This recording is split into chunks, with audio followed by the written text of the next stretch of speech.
Welcome back to Faulty Circuits. We're going on an adventure today into the world's most extraordinary dungeons. Join me.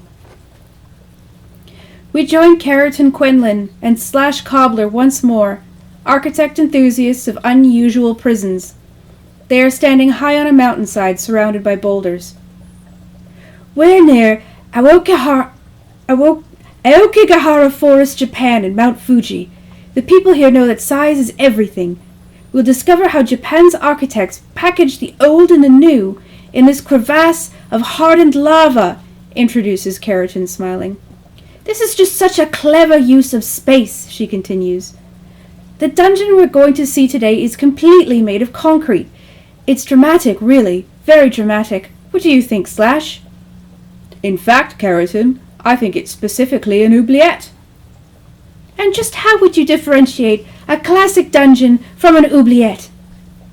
The difference is in the opening to the dungeon, Keratin, he replies, pushing a great boulder to the side, revealing a porthole with a ladder leading in.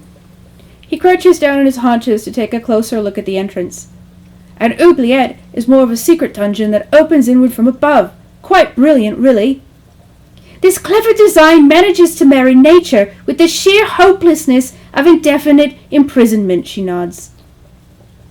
The sharp-jagged volcanic boulders match the structure of this place, very ritualistic.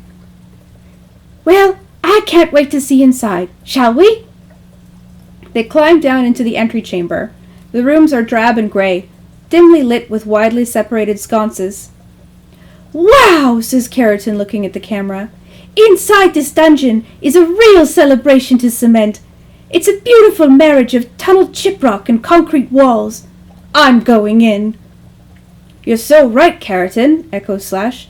The dry heat captured in these halls is almost a sauna-like devotion.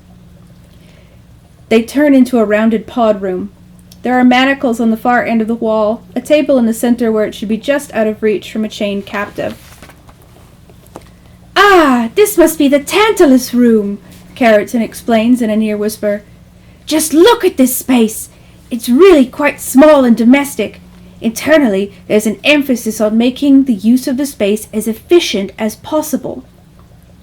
And look here. Right below the manacles is a rickety pallet of wood for the prisoner to sleep on. This place is tailor-made, allowing both domestic life and work life to meld together.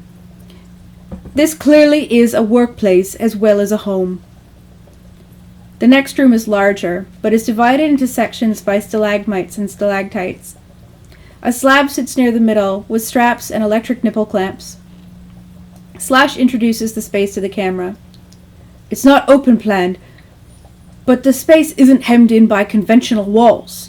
The architect has blended industrial torture chic with naturally formed cavern features. It feels small and cramped despite being a great big room. The darkness just slides around you here like sandpaper, Keratin grins.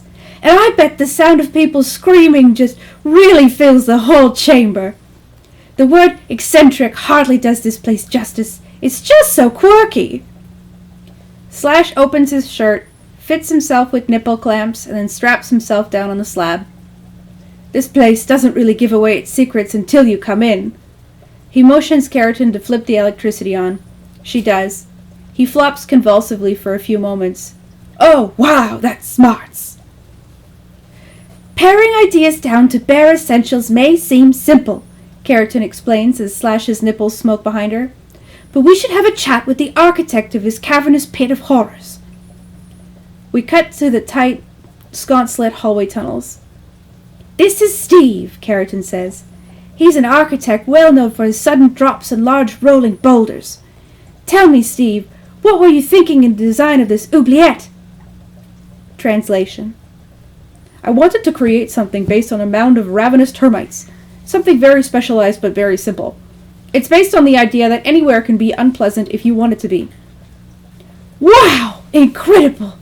Now tell me, this is a region where volcanic activity happens. How do you deal with that? Translation.